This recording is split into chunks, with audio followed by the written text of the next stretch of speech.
E que é a partir dessa concepção que eu disse unilateral, que vai se elaborar, e aí é importante dizer,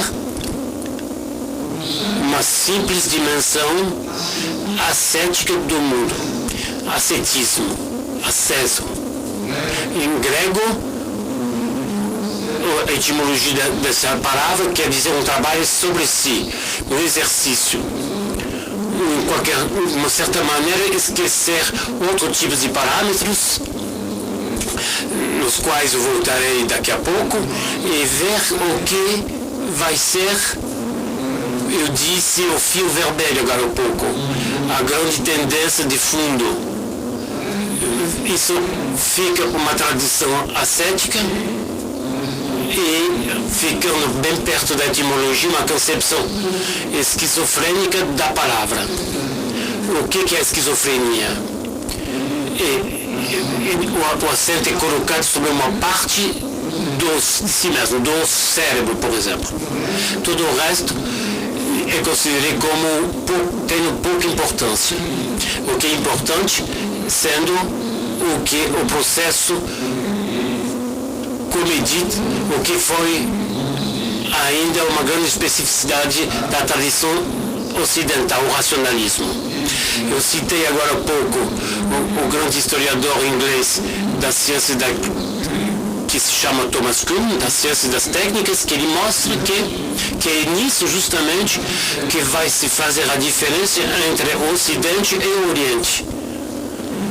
Até o século XVII, há uma equivalência entre a Europa e a China. A invenção da impressão, a pólvora, todas essas coisas que havia uma equivalência entre essas duas culturas. E naquele momento, Thomas Kuhn prova que tem uma defasagem que vai se fazer.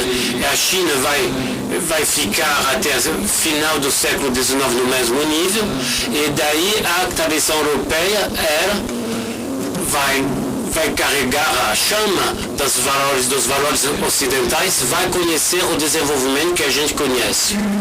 E Kuhn mostra que se há este desenvolvimento é porque o acento é colocado nesse racionalismo. Ele diz em latim, a Europa vai tomar a via reta, direito no alvo. E para ir direto ao alvo, vai deixar na estrada um monte de bagagens inúteis, o sonho, o jogo, o imaginário. E isso porque justamente ela incentivou assim, direto ao alvo, que ela conheceu o desenvolvimento que a gente conhece, mas ao mesmo tempo tem que ser claro, e porque teve essa esquizofrenia, não no sentido patológico do termo, mas simplesmente porque tinha sido cortado o ser humano, o espírito e o corpo, valorização do espírito, desvalorização do corpo. Aqui está então essa primeira dimensão que faz que no fundo progressivamente a natureza vai ser dominada. A fórmula cartesiana, o homem mestre e possuidor da natureza, a natureza é o corpo do homem, o corpo ambiente. Então vai ter uma estigmatização do corpo próprio e uma estigmatização do corpo do meio ambiente. Um filósofo como Heidegger mostrou que era essa concepção que chegou a uma devastação do mundo. Um massacre ecológico dos quais a gente conhece os efeitos. Eu diria também que essa concepção da esquizofrênica, no fundo, que trouxe também uma devastação dos espíritos também, e que faz com que nossas sociedades pode ser consideradas como não viáveis, porque não é mais uma concepção inteira. Então essa é a primeira grande característica. A segunda grande característica, uma vez que a gente seja consciente, não seja consciente disso, isso é importante para que a gente vai dizer depois, que esse mundo, no fundo, era um mundo pouco interessado. Mas até nem interessante nem um pouco.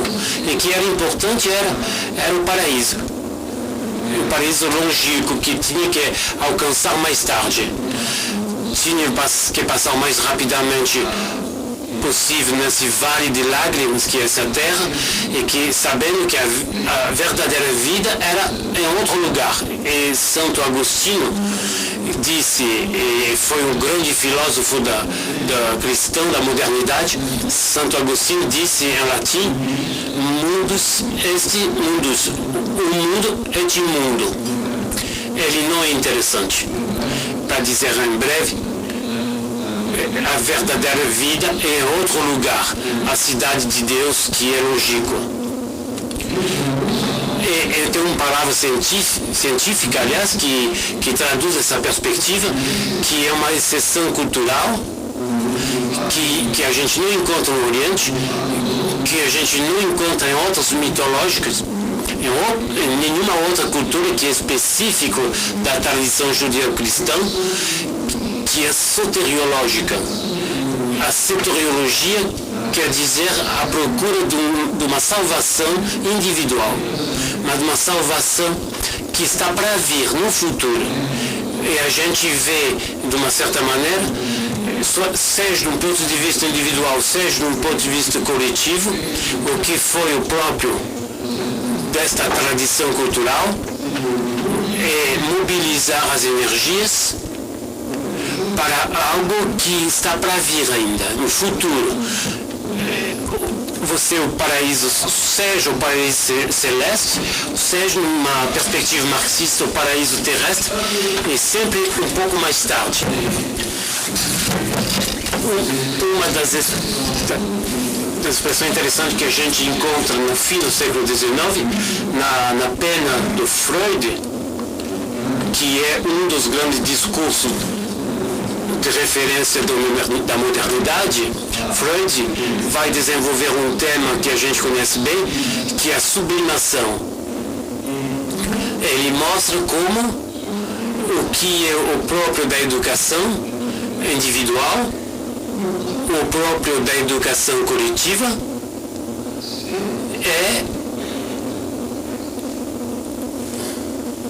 está perguntando por que está acontecendo isso.